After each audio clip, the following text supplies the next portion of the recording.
Law Center 21. 21, go ahead. I'm approaching the kennel now. I do see one vehicle out front, one vehicle. A husband with a shotgun, a wife who called 911 begging for help, and a police department that knew exactly what was coming. Please, get out of here. I have customers coming in. Please. 911. Please get out of here. Okay, where are you at?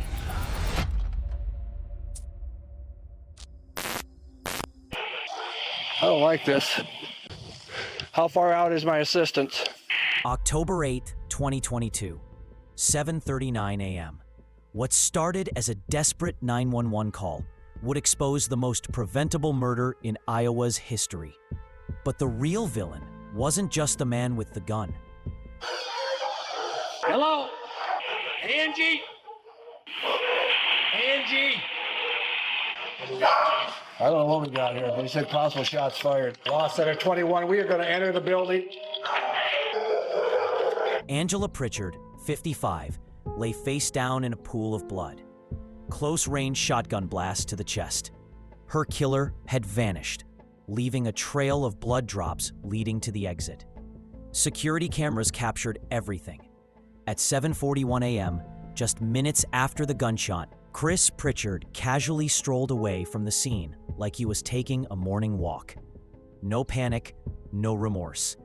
He hit me and then I came in the house. He's very, very, very messed up. Yeah. We've seen him change right in front of our eyes, haven't we? State of Iowa law requires that somebody goes to jail on physical domestic. I can't believe I'm going to jail. This marriage had been a ticking time bomb for months.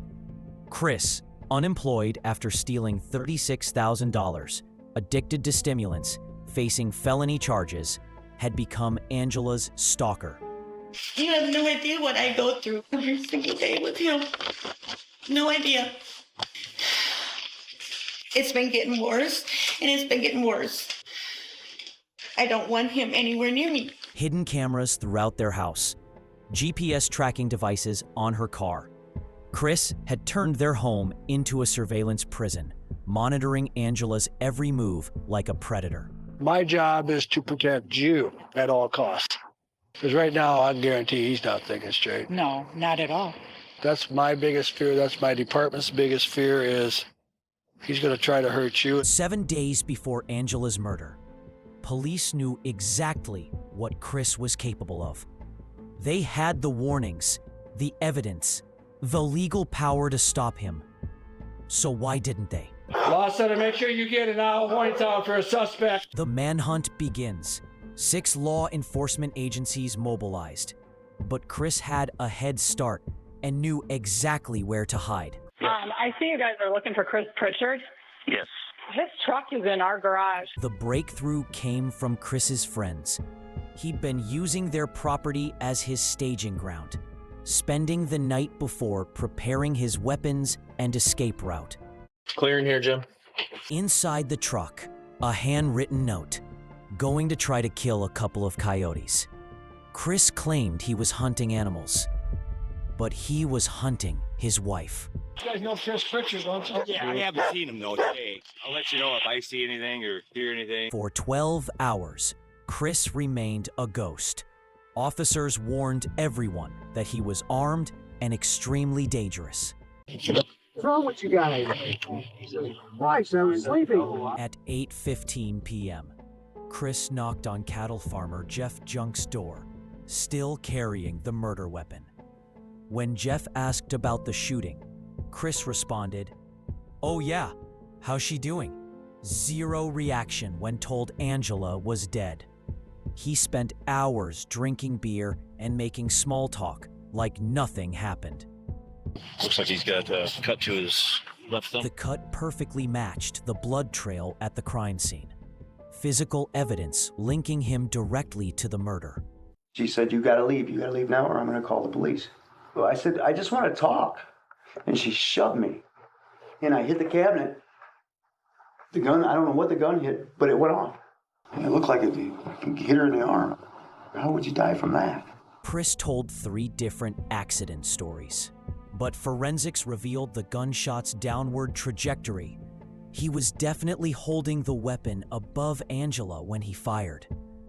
This was execution, not accident. You show up at a place where you know she's going to be. You've got a gun with her. You know you've got a no contact order. An argument breaks out. She calls 911.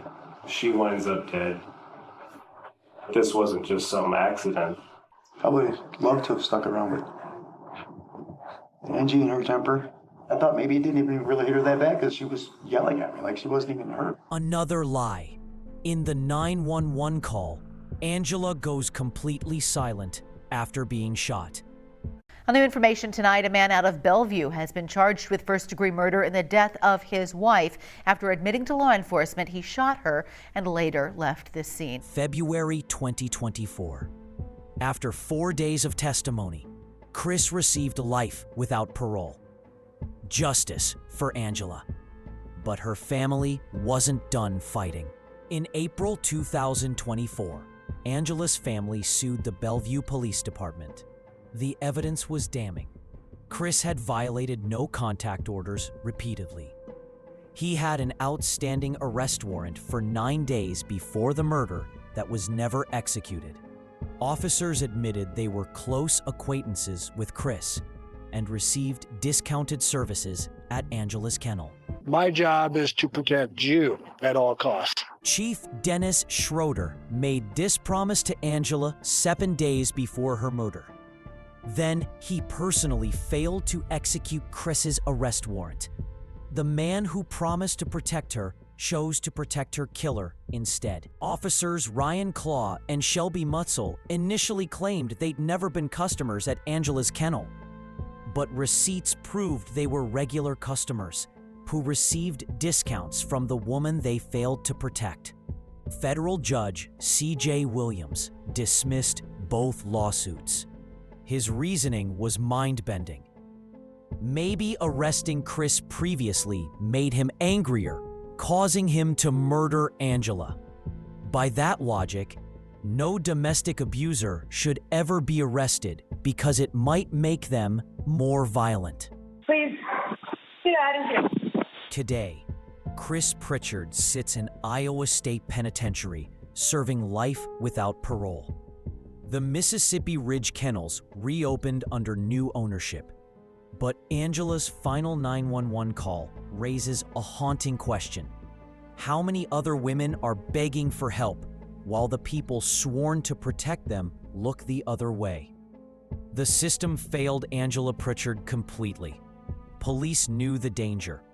They had the tools to stop it. They chose not to act. What would you do if you knew law enforcement was failing someone in your community?